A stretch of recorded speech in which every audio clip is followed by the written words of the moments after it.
By the way, huwa mnasema ati Waluya ndio wanakula peke yao.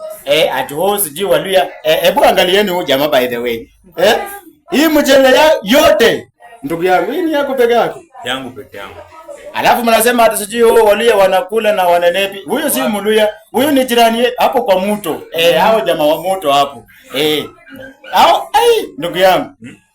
Alafu kuna mwingine hapa sasa amekula, sasa mpaka machozi inatoka. Enyewe angalia Waluya wenye wao wanakula by the way. Sasa mpaka machozi inatoka. Ndugu yangu, focus na maisha. Enyewe umefocus.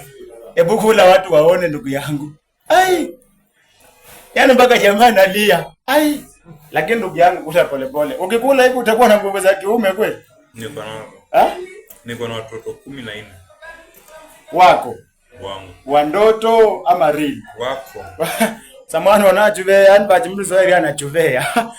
Sio Mluya by the way, lakini appetite yako nayo ni ya fundi.